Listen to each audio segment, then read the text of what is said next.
The Obama administration called him a champion of change and a presidential ambassador for global entrepreneurship. From the great state of New York, please help me welcome Andrew Yang.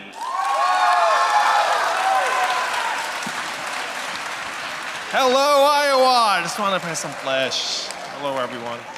How are we all doing? We're at Teddy Roosevelt High School, am I right? You're not going to believe this. I am Teddy Roosevelt's great-granddaughter's godfather, which makes me absolutely nothing to Teddy Roosevelt. Hello, I'm Andrew Yang. I'm running for president, and I'm not a career politician, as you might have gathered from something. I'm a problem solver and an entrepreneur, and I'm running for president to solve the biggest problem of our time, which is how the heck did Donald Trump become our president? And if you watch cable news, you get a sense that he became our president because of some combination of Russia or racism or Facebook or the FBI.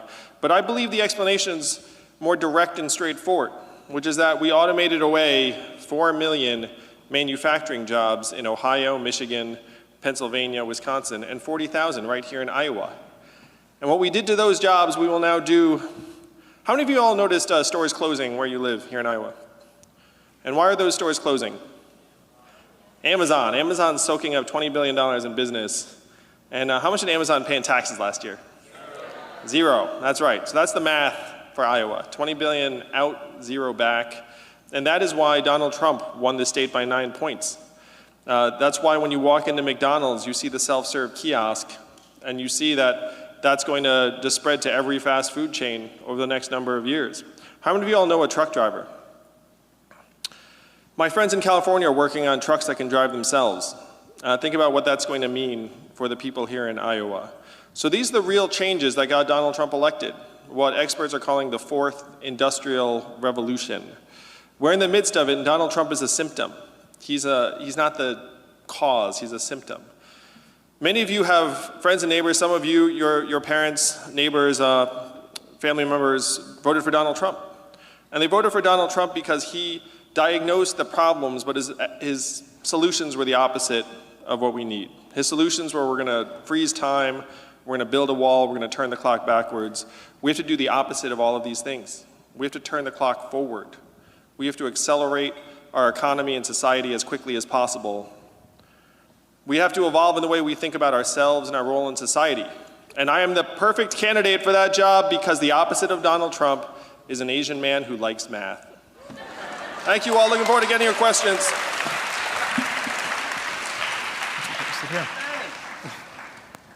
We're going to start off with the same question that every other candidate has had today. What did they say? We'll see in a little bit. When registering to attend this event, almost 57% of students reported that they'd be eligible to vote in the 2020 election, yet only 44% said that they plan to. If you win the Democratic nomination, what will you do to engage America's youth and increase youth voter participation? I get it. I'm running for president in part because I believe we have left the next generation, you all, a total disaster. And one of the rational responses to the fact that we're leaving you a disaster is to say, there's nothing I can do about it, I'm going to check out. Because the fact is, if you engage in our politics, it can be really depressing. It feels like people aren't talking to you, and you despair that your time and energy is not going to actually bear any improvement on your life, your way of life. And it's not just that chunk of young people that are deciding to disengage. 25% of Americans say they are politically disengaged because they don't believe that we can actually solve these problems. I understand completely. The reason why I'm here in Iowa, along with the other parade of candidates, is because this is one of the only places where what I just said is patently false. Like, you all can actually make a big, big difference. If I was in any other state in the country, I'd be lying to you if I said that your vote could make a big difference, but here, it can. You only need about 40,000 Iowans to change the future of this country. How many Iowans are there here in this room today, right now? Like maybe 300? Like something along those lines? I did the math. Do you know how many Californians each Iowan is worth? 1,000. So there are 300,000 Californians in this room. That's like 7 football stadiums. That is the magic of this state. This is the only place where democracy actually works. And so if you're in this room, you should really caucus. Because if you caucus, it's like 1,000 other Americans caucusing. You can change the future of this country very quickly, and we need to do it for your sake. We have left you a total mess, and we have to clean it up. But we cannot clean it up without your help.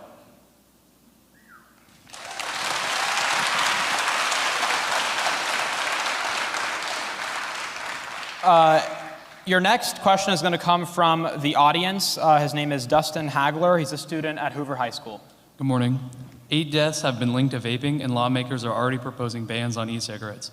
How many kids need to die before there is serious binding action on gun violence, and what will you do specifically to save kids' lives? So this is a question about gun violence, not vaping. To be clear. I am for the gun safety laws that the vast majority of Americans are for, which is no military-style assault weapons, background checks, red flag laws, magazines. But I think you have to go much, much deeper. Because if you look at it, there's a whole chain of events that leads to gun violence. And the last 2 steps are getting the firearm and then using the firearm, which are things that we have to try and address. But then what is the cascade that led there? And so number one, you have to start in the homes, where why are so many of our families now stressed out? If you've heard anything about my campaign, you've heard that I want to give every American $1,000 a month. How many of you have heard that? Yeah, it's true. I want to give every one of you $1,000 a month. And the goal of that is to make our way of life stronger, healthier, mentally healthier, where if you have an adverse life circumstance, like you lose your job, instead of it being like an existential problem, it becomes something that you can deal with. So we have to try and make our families stronger. We have to try and make our schools more welcoming for different types of boys in particular, because we all know that where gun violence is concerned, 96% plus are boys. And our schools right now, if you come into a school and you're, like neurologically different, like one of my sons is autistic, and has ADHD. And so if you come into school and the school is not well designed for that sort of learning profile, then you can easily feel marginalized and bullied. And at the very, very extreme, you could wind up doing yourself harm or doing someone else harm. So we need to focus on the gun laws and try and reduce the supply. I would be for a voluntary buyback of guns. I would be for trying to upgrade the guns themselves so that they actually can only be fired by the owner. So if a kid gets his hands on them, then they won't fire. There's very heavy paperweights. But I want to go deeper. I want to go towards mental health, what's happening to families, what's happening in our schools, and try and help boys in particular go from being strong boys to strong men. And that's the progression that we need to help people make. So a few months ago, you were at another forum where you were asked a question about accidental shootings and you became emotional. Senator Sanders was here just now, and we asked him about whether or not he would vote in the future to hold gun manufacturers liable for accidental shootings. Is that something that you would support? Oh yeah, I totally would. Because right now the rough truth is that when there's a mass shooting, gun manufacturers' stocks do actually go up because their sales go up. Because gun owners are concerned that regulation is going to come, so they all run out and buy guns. So you're not going to believe this, but mass shootings are actually good for business for gun manufacturers. And so their incentives to try and curb those shootings are very, very low. So the goal is to try and, how many of you, I know some high schools now have economics. How many of you have studied economics, or some of you are college kids and the rest of it? Do you know what an externality is? So an externality is a cost that is happening, but it's happening outside of the company itself. And so that's what these gun deaths are to the gun companies. Like, I sell you the gun, and then if you shoot someone with it, then no skin off my back. So if you say to the gun manufacturers, hey, if your product gets used to kill an American, we're gonna fine you, then all of a sudden that's called internalizing the externality. And then their incentives actually become much more aligned and appropriate. So I would be all for finding gun manufacturers if they are helping make us unsafe and leading to the shooting deaths of Americans in a way that we could prevent. Your next question is going to come from Catherine Owens. She's a student here at Roosevelt High School. I'm going to stand if that's all right. Go ahead. Hello. How do you plan to deal with increasing issues in youth mental health in the U.S.? We have a mental health crisis in this country. I'm very passionate about trying to help address it. My brother is a psychologist, to give you a sense. And I know out of 100 Americans that need treatment, probably only 5 to 10% of them are actually getting treatment right now. And there's a stigma attached to it that even though you think it's like, oh, you know, I shouldn't feel that stigma, but most people, when they're actually in that situation to seek help, a lot of people will resist doing so. So we have to make it so that you all feel comfortable seeking help. We have to get the resources in place. And there's a technology element to this where studies have shown that smartphones are actually increasing anxiety and depression among young people, teenage girls in particular.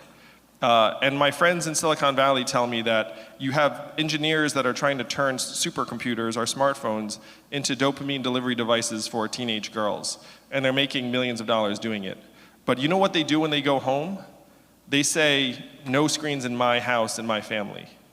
So that gives you some insight into what's happening in our business world that's actually impacting mental health.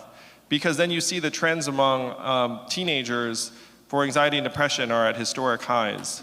And so if you want to try and address it, you have to get the resources in place. And I would actually make our mental health part of our economic measurements. Like, what good is GDP if we're getting sicker or sadder? But then you have to try and get into the root causes, which in this case can involve the fact that our capitalist system has run amok, and that includes the fact that tech companies have a very strong incentive to hypnotize us and a very low or non-existent incentive to make us stronger and healthier and mentally healthier. So you were talking about resources, but where would those resources be? Would it be in schools, in the workplace, somewhere else?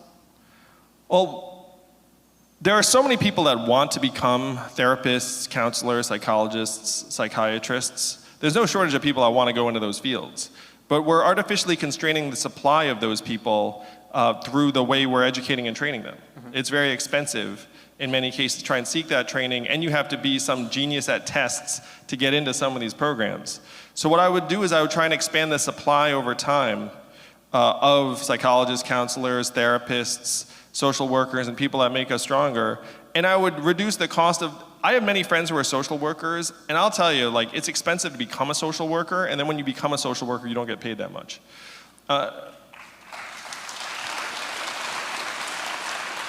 Right now, our entire economy is geared towards turning us all into economic actors. So if you were to go to, like I went to law school, if you go to law school and you can merge and get paid a lot of money, and trust me, I was a corporate lawyer for 5 months, and I was doing a lot less good than the average social worker, that's for sure. Like, you probably should have reversed those, those incentives. So that's the direction we have to move in. We have to actually try measuring our economic progress through our own health and wellness, and then invest massive levels of resources towards helping people who can help others get stronger. So you see it as more of like a long-term solution, you'd say? There are a lot of short-term things you can do. I mean, one thing we should do very, very quickly is lighten the emphasis on standardized tests in our schools and also in getting a lot of these programs. And I'll tell you all a true story. The SAT was invented during World War II to try and figure out which kids they did not want to send to the front lines. And now we're using it every year like every year is wartime. It does not make any sense. And it's artificially constraining the supply of people who want to do good in our society. It's bludgeoning so many kids to feel like, oh, I guess I'm not supposed to do certain things because what, the stupid test tells me I'm not supposed to? It really does not make any sense.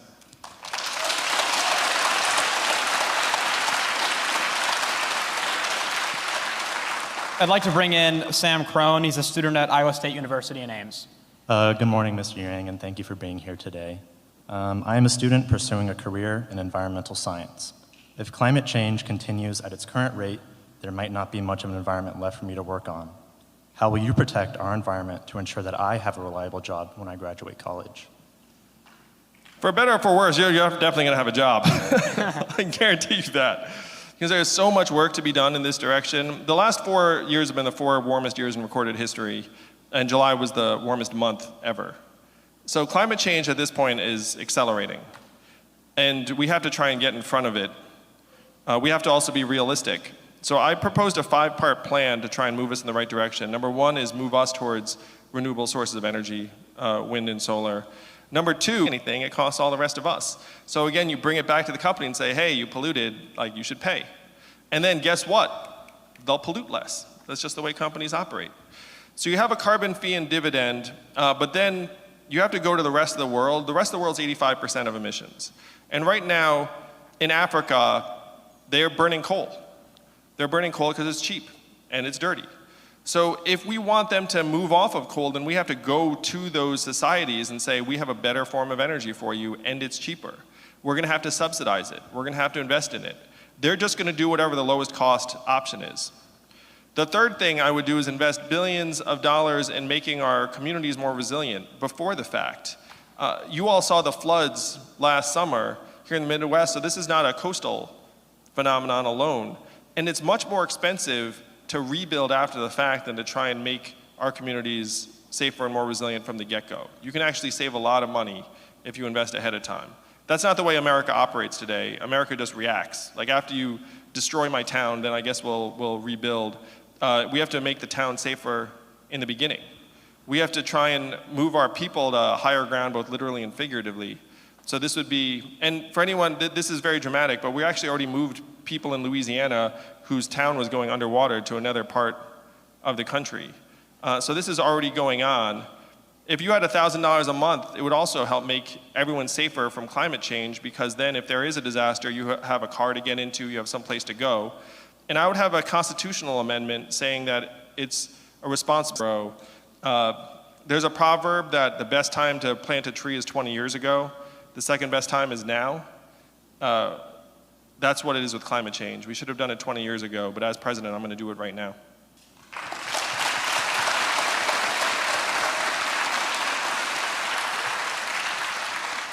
Your next question is going to come from Taylor Kahn Perry. She's affiliated with Student Voice, a national nonprofit focused on empowering youth. She's a student at Georgetown, where you were last week, and she flew all the way here to ask you this question. Really? Yes, it's good Did to you see see me last week again too in Georgetown? in the gym. I heard about it. I heard you were at our student gym. Yes. So my question is, will your administration commit to providing funds for deeper learning initiatives like social and emotional learning and arts education? Oh my gosh, yes. You came all the way to ask me that question? I am so on board. We need to get much, much deeper about the way we educate and learn. And I feel like I'm going to take digs at like our current educators, who I love. I love teachers, I love educators. I've met the superintendent of schools, he seemed phenomenal. But we need to try and make school more relevant for our young people. Because right now there's this sneaking suspicion that a lot of the stuff we're teaching you, you could just look up on your smartphone. And so then the part of you is like, hey, is this what I need to be learning? And we're preparing you for an economy that is evolving very, very quickly. So we need to go much deeper. We need to have psychosocial and emotional learning. We need to teach resilience, positive psychology. Meditation works very, very well for a lot of people. These are things that we need to try and bring to our educational institutions to humanize them. Because right now we're preparing you for an industrial economy that is evolving very, very quickly. Is there anything else I can add on that? Because I love that so much. I'm very into it. Oh, thank you. You know, I also want to say I would want you all to learn financial literacy as well. But one of the things I've learned over time is it is impossible to learn financial literacy if you do not have money. What I mean by that is like it's abstract. You teach me about compound interest and time value of money. I do not care until you give me money. And then after I have money, then all of a sudden I start listening. I start caring. So it happened to me. I have an economics degree. I still didn't understand it until I started working and made some money in my 20s. I went to college for it, and it still didn't sink in until you actually have it in your own life. So under my administration, everyone starts receiving $1,000 a month, and then we teach you financial literacy in high school, and you would actually learn it because you have money, like real money to invest.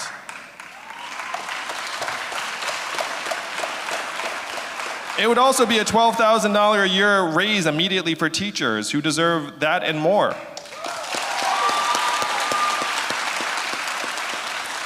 And for anyone who thinks that like this is too good to be true, we can do it because I'm standing in Iowa. All it takes is 40,000 Iowans, and then this vision of a trickle-up economy takes fire, and we can totally change the way we operate in this country. Your next question is going to come from Hunter Anderson, clearly a Yang fan. He's a student here at Roosevelt High School. Hunter? Right. That's so fun, Hunter. What is your plan for the future of American space travel, and how does that fit with your principles regarding the use of fossil fuels, which is heavily relied upon in the space industry? So I'm not sure how many of you saw that I was endorsed by Elon Musk last month. You guys see that? So I have visited SpaceX and seen the future of space travel. And right now, we're at a time in American history where private industry is doing a lot of things that used to be done by government. So we have all seen the Apollo 13 movies and like all of that stuff where it's like a bunch of noble government engineers and physicists like designing all the stuff. That has all now moved over to SpaceX and Blue Origin and these other firms. And so I'm very, very optimistic about the future of space travel because I've met people who are working on it directly, and they are so passionate. They're working on it for the good of the species. They have hundreds of brilliant people working alongside them. And just because they don't work for the government doesn't mean that they're not working incredibly feverishly hard. And the way they're designing these rockets does not necessarily mean that we're going to be using tons and tons of fossil fuel to get people into space. I mean, right now that is what we're using.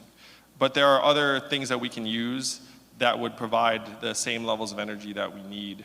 And it's one of the things that I know Elon and the other people that I'm on a first name basis. Elon, I can text him right now.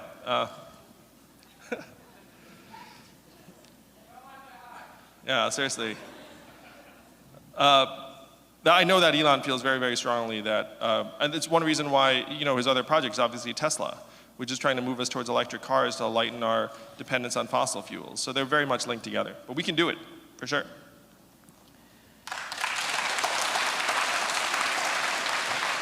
What's a SpaceX story I can tell? I'm sorry? I'm trying to think of a fun SpaceX story I can tell.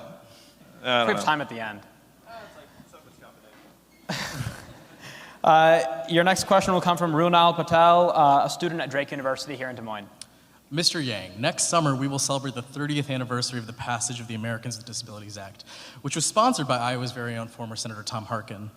If elected president, what will you do to help students with disabilities gain equitable access in both school and the workplace? Thank you for the question. To me, it's imperative that we provide for people who are differently abled. And again, I have a son who's on the autism spectrum who in some classifications would be considered disabled. And the law in the books is not enough. I mean, a lot of what happens with politicians, and this is one reason why a lot of you have checked out on politics, is that you have this instinct that you change the rule and then that does not actually necessarily change the lived reality of the people it's meant to. So the ADA, the Americans with Disabilities Act, is an example. Rules on the books, but then you go to places and there are all these places that are not accessible, that theoretically should be accessible. And the reason for that is that those establishments or institutions don't want to spend the money to make themselves more accessible. And that if you have a situation where you have scarce resources, you say, you know what, I'm just gonna let that one ride, and then if someone brings an action against me, I'll like pay the fine or figure it out then, or do, like that's just the system we're in. So a lot of what we have to do is try and remove that choice from these institutions and say, look, here are the resources, and then complying with the ADA gets much, much easier. The biggest lie in American life right now is that we don't have the resources. We are the richest economy in the history of the world, $20 trillion and counting, up $5 trillion in the last 12 years. The problem is that we put this mindset of scarcity on many of our people in our institutions where they look around and say, I don't have the resources to provide for differently abled Americans. And after we reverse that and say, look, there are plenty of resources to go around, then we'll be able to make real change on the ground and enforce some of the laws that we already have on the books.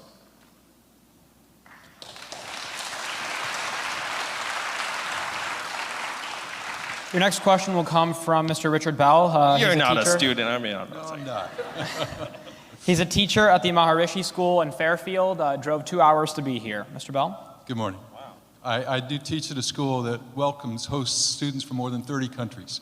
So I've seen firsthand the value of immigration and diversity in a school. My question for you is, how would you manage the flow of immigrants at our southern border? I'm the son of immigrants myself, and I obviously have the same experience you do, where I think immigrants are very, very positive for our country. The southern border, to me, this is another emblem of where we have rules on the books that we're not actually able to enforce in a real way. So we have asylum application procedures, but in real life, there's a shortage of asylum judges and adjudicators, there's a shortage of facilities, there's a shortage of case managers. And so then when you come across the border and you want to have an asylum hearing, you have a 12, 15-month wait. And so we're not actually able to enforce the law as it's written. The first thing you do is you put an end to this inhumane detention and separation of families. And that's something we can do immediately.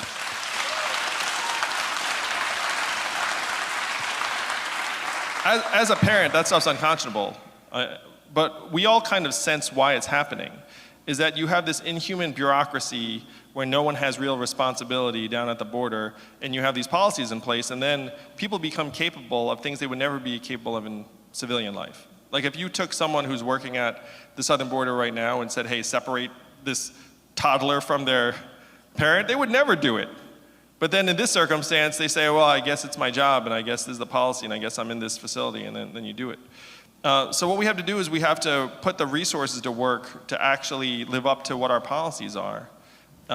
Say, look, if we have a shortage of judges, then we need to hire many more. We need to put the resources to work so that there are case managers, social workers, and facilities, and then put ourselves in positions that we can actually reflect our values at the southern border. It's a big investment, but if you're not going to build a wall, am I right? You're going to build facilities so that you can actually process people the way our laws are written. Thank you. Now for your final question today, let's get a bit more. This can't be it. Let's get a bit more personal. In either your professional or personal life, who has been your hero and why? This is going to sound kind of trite, but it really is my parents, because they immigrated to this country with nothing, just worked very, very hard. My father grew up on a peanut farm in Asia with no floor. He managed to get from there to this country, where he generated over 69 US patents for GE and IBM. So that to me was always this incredible arc. And he worked at IBM. I asked him when I was a teenager, I said, how much money do you get when you get a patent? And he said to me, $200. And I said, well, that doesn't seem like a lot. And then he said, well, I also get a salary to educate and clothe and feed you and your brother. And I said, oh, I get it then, I understand. And to me, there was something very noble about what he and my mom did, because they just came and just worked their butts off all the time. And then me and my brother looked up and were just like, and you know, frankly, I was like a fairly normal kid, so I'd just be there playing video games and like doing whatever I was doing, and then occasionally they'd be like, you know, why are you so lazy? I should like do something. And of course, as a teenager, I was like, shut up. You know, let me get back to my level. But then you end up internalizing it and living up to it in ways that you might not have anticipated when you were young and didn't truly understand. So it's a little bit trite, but I would say my parents. Now feel free to take a minute to offer closing remarks. Thank you, Roosevelt High School. Thank you, Iowa. You all are incredible. What does MATH stand for? Make America think harder. That's right. We have to let our fellow Americans know that it is not immigrants that are causing these problems. It is technology and an evolving economy. This is the story we have to tell, because right now our fellow citizens are confused. They don't really understand what's happening. You have Donald Trump telling a certain story, and it worked here in Iowa. It worked on many, many of our fellow citizens, tens of millions of them. We need a different story. And this story is the most powerful because it happens to be the truth. That we're in the midst of the biggest economic transformation in our country's history. It is pushing more and more Americans to the side, and it's making it impossible for us to solve the problems of our young people. We have a political system that does not work for you all at all. It doesn't. That's why some of you are checked out. One of the things I'm championing is I want to lower the voting age to 16.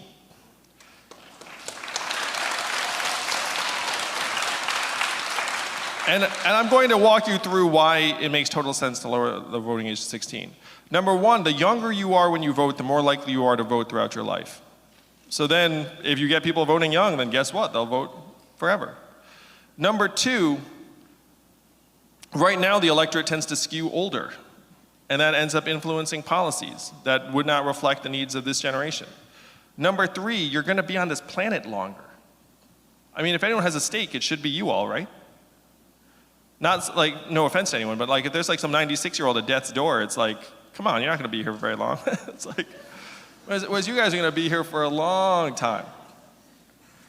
And then the only argument against lowering the voting age, you also, 16-year-olds, how many of you work as 16-year-olds?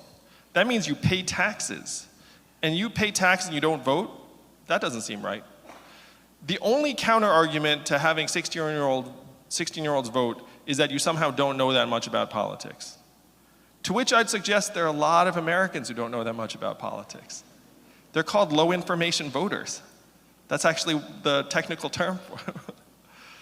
And it's not like we're giving people a age group. We should be applying the same standard to our young people. So that's what this campaign is about. It's about trying to make it work for you all. But we cannot do it without your help. And here in Iowa, you all are magic. Like everything you do is like 1,000 times more powerful than anywhere else in the country. So use that power wisely, and let's make history in 2020. Thank you very much, Roosevelt High School. Thank you.